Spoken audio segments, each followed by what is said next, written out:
രാവിലെ എണീക്കുന്ന സമയം തൊട്ട് ക്ലാസ് തുടങ്ങുന്ന സമയം വരെ ഈ ഒരു സമയം എങ്ങനെ സ്മൂത്തായിട്ട് ഹാൻഡിൽ ചെയ്യാമെന്നാണ് നമ്മൾ ഇന്ന് സംസാരിക്കാൻ പോകുന്നത്. വെൽക്കം ടു ബിലിൻ്റെ lifestyle. I am Savitha Kahar. Online ക്ലാസ്സിൽ എന്തൊക്കെ കാര്യങ്ങൾ ശ്രദ്ധിക്കണമെന്ന് നമ്മൾ ഇതുവരെ ഡിസ്കസ് ചെയ്തു. ഇനി ഓൺലൈൻ ക്ലാസ്സിന് മുമ്പ് എന്തൊക്കെ ഒരുക്കങ്ങൾ നമ്മൾ ചെയ്തു വെക്കണം, ഈ കാര്യങ്ങളാണ് ഇന്ന് നമ്മൾ ഡിസ്കസ് ചെയ്യാൻ പോകുന്നത്. ജോലികളൊക്കെ കഴിഞ്ഞ് എല്ലാവരും ഫ്രഷായി നമ്മൾ ക്ലാസ് അറ്റൻഡ് ചെയ്യാനിരിക്കുകയാണ്. തീർച്ചയായും ആ ഒരു മൂഡ് നമ്മുടെ പഠിത്തത്തിലും ഓവർഫ്ലോ ചെയ്യും. നേരെ മറിച്ച് ബ്രേക്ക്ഫാസ്റ്റ് കഴിച്ചിട്ടില്ല, എന്തുണ്ടാക്കണ്ടെന്ന് ആലോചിച്ച് കുറേ സമയം അങ്ങനെ പോയി. കുട്ടികൾ അവിടെ ഇവിടെയൊക്കെ നടക്കുകയാണ്, ക്ലാസ്സിന് സമയമായി, നമ്മൾ ഉന്തി തള്ളി കൊണ്ടുവന്നിരുത്താണ്. തീർച്ചയായും ആലോചിച്ച് നോക്കി മനസ്സിലാവും നമുക്ക് ഈ രാവിലത്തെ ഈ ബ്ലോക്ക് ഓഫ് ടൈം നമ്മൾ എങ്ങനെ ഉപയോഗിക്കുന്നോ അതിനനുസരിച്ച് അതിൻ്റെ ഒരു ഇമ്പാക്റ്റ് നമ്മുടെ ഡെയിലി ആ ദിവസം മുഴുവൻ ഉണ്ടായിരിക്കും. ഈ ഒരു സമയം ഹാപ്പിയായും സ്മൂത്തായും എൻജോയബിളായും ആക്കാനുള്ള 5 ടിപ്സാണ് ഇന്ന് ഞാൻ ഷെയർ ചെയ്യാൻ പോകുന്നത്. Tip number 1, start the night before. Morning എങ്ങനെ സ്മൂത്താക്കണം എന്നുള്ള കാര്യം നമ്മൾ പറഞ്ഞുകൊണ്ടിരിക്കുന്നത്, അതിലിടയ്ക്ക് ഇതേ രാത്രിയിലെ കാര്യം പറയുന്നു. അങ്ങനെ ചിന്തിക്കുന്നുണ്ടോ? തീർച്ചയായും അത്രയും ഇമ്പോർട്ടൻസ് ഉള്ളതുകൊണ്ടാണ് രാത്രി തന്നെ പ്രിപ്പറേഷൻ തുടങ്ങണം എന്ന് പറയാൻ കാരണം. വെറും 15 മിനിറ്റ് നമ്മൾ ഈ കാര്യങ്ങൾക്ക് വേണ്ടി മാറ്റി വെച്ചാൽ യു വിൽ ബി സർപ്രൈസ്ഡ്. ഒരു കിക്ക് സ്റ്റാർട്ടിന് ഇത്രയും മതി. Tip number 2, set and alarm. 15 minutes preparation കഴിഞ്ഞ് നമ്മൾ ഒരു നീണ്ട റെസ്റ്റ്, സൗണ്ട് സ്ലീപ്പ്, അത് കഴിഞ്ഞ് നമ്മൾ രാവിലെ തുടങ്ങുകയാണ്. ഏർലി മോർണിംഗിൽ എണീക്കാൻ പറ്റുകയാണെങ്കിൽ അതാണ് ഏറ്റവും ബെസ്റ്റ്. ഒരു അലാം വെച്ച് തുടങ്ങുക. എന്തെങ്കിലും കാരണവശാൽ നമ്മൾ ഉറങ്ങാൻ വൈകിട്ടുണ്ടെങ്കിൽ നമ്മുടെ ദിവസം, നമ്മളെ പ്ലാനിങ് എല്ലാം തെറ്റും. അതുകൊണ്ടാണ് അലാം വെച്ച് എണീക്കാൻ പറയുന്നത്. പ്രധാനപ്പെട്ട ഒരു കാര്യം നമ്മളിവിടെ ശ്രദ്ധിക്കേണ്ടത്, നമുക്ക് വേണ്ടത്ര ഉറക്കം കിട്ടുന്നുണ്ടോ എന്നുള്ളത് ഉറപ്പ് വരുത്തണം. ഒരു ഡീസൻറ്റ് ടൈമിൽ നമുക്ക് ഉറങ്ങാൻ പോകാൻ പറ്റണം. ചില സമയത്ത് വ്യത്യാസങ്ങൾ വരാം. ചെറിയ കുട്ടികളുള്ള ആൾക്കാർക്ക് മര്യാദക്ക് ഉറങ്ങാൻ പറ്റിയെന്ന് വരില്ല, അല്ലെങ്കിൽ പ്രായമായ പാരൻസ് ഉള്ള വീട്ടിൽ ഉറക്കം ഡിസ്റ്റർബ്ഡ് ആവും ചിലപ്പോൾ. പക്ഷെ അത് നമുക്ക് വേറെ സമയത്തേക്ക് മാറ്റി വെക്കാൻ പറ്റും. ആ ഉറക്കം എന്തായാലും കൃത്യമായ സമയത്ത് എണീക്കാൻ വേണ്ടി അതിനുള്ള പ്ലാൻ ചെയ്യാം. വേണ്ടത്ര ഉറക്കം കിട്ടിയിട്ടില്ലെങ്കിൽ നമുക്ക് രാവിലെ എഫക്റ്റീവായിട്ട് വർക്ക് ചെയ്യാൻ പറ്റില്ല. ഇനി എന്തെങ്കിലും കാരണവശാൽ ഉറക്കം ഡിസ്റ്റർബ്ഡ് ആയിട്ടുണ്ടെങ്കിൽ ഉച്ചയ്ക്ക് ശേഷം ഒരു 2 മണിക്കൂർ അല്ലെങ്കിൽ 1 മണിക്കൂറെങ്കിലും ഉറങ്ങാൻ ശ്രദ്ധിക്കുക. വേറെ ഇമ്പോർട്ടൻ്റ് ആയിട്ടുള്ള കാര്യമുള്ളത്, കുട്ടികൾക്ക് 8 മുതൽ 10 മണിക്കൂർ ഉറക്കം അത്യാവശ്യമാണ്. അവർ ഉറങ്ങിയിട്ടില്ലെങ്കിൽ അവർക്ക് പഠിത്തത്തിലുള്ള ശ്രദ്ധ കുറയും, അവർക്ക് കോൺസെൻട്രേറ്റ് ചെയ്യാൻ പറ്റില്ല.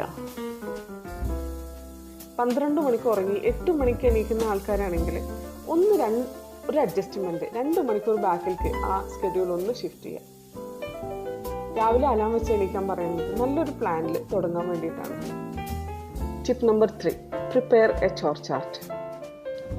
ഈ ഒരു ടിപ്പാണ് എനിക്ക് ഏറ്റവും കൂടുതൽ പറയാനുള്ളതും ഏറ്റവും ഇഷ്ടപ്പെട്ടതും. ഇതിനെക്കുറിച്ച് കൂടുതൽ കാര്യങ്ങൾ വേറൊരു വീഡിയോ ആയിട്ട് ചെയ്യാം. കുട്ടികൾക്ക് ഇങ്ങനെ ഓരോ ജോലിയും നമ്മൾ കൊടുക്കുമ്പോൾ അവർക്ക് വലിയ പ്രാക്ടീസാണ് കിട്ടുന്നത്. നിങ്ങൾ ഇതുവരെ കുട്ടികൾക്ക് ജോലിയൊന്നും ഏൽപ്പിച്ചു കൊടുത്തിട്ടില്ലെങ്കിൽ നിങ്ങൾ ഇന്ന് തന്നെ തുടങ്ങാം. എന്ന് വെച്ചാൽ ഒരു ലിസ്റ്റ് ഓഫ് ഡ്യൂട്ടീസ് അങ്ങനെയാണ് കൊടുക്കണം എന്നല്ല. ക്ലാസ് കഴിഞ്ഞ് ആഫ്റ്റർനൂണിലോ അല്ലെങ്കിൽ വീക്കെൻഡിലോ ഓരോ ജോലിയായിട്ട് പഠിപ്പിച്ചു കൊടുക്കുക.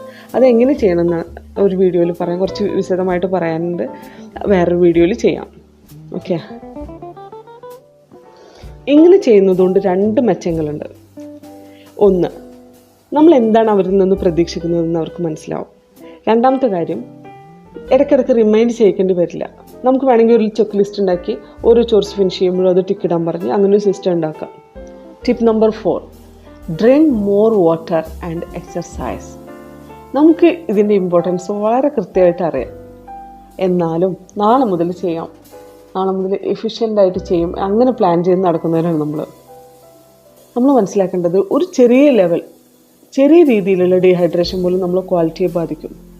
സോ നല്ലോണം ഹൈഡ്രേറ്റ് ചെയ്യുക, നല്ലോണം വെള്ളം കുടിച്ച് എനർജി ബൂസ്റ്റ് ചെയ്യുക. ദിവസം മുഴുവൻ നമുക്ക് ഈ എനർജി നീണ്ടു നിൽക്കണം, പ്രത്യേകിച്ച് അമ്മമാർക്ക്. അത് ക്ഷീണം വരുമ്പോൾ നമുക്ക് മനസ്സിലാവില്ല എന്തുകൊണ്ടാണ് ക്ഷീണം വരുന്നതെന്ന്.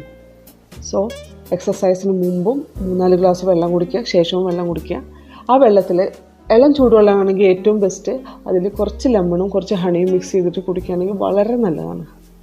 അപ്പോൾ ഇതെല്ലാവരും ഒന്ന് ഫോളോ ചെയ്യുക.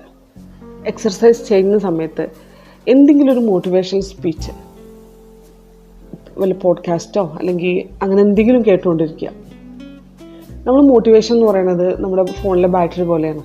അതിനിടയ്ക്ക് വീക്കാവും, ചാർജ് തീരും, അപ്പോൾ വീണ്ടും ചാർജ് ചെയ്യണം.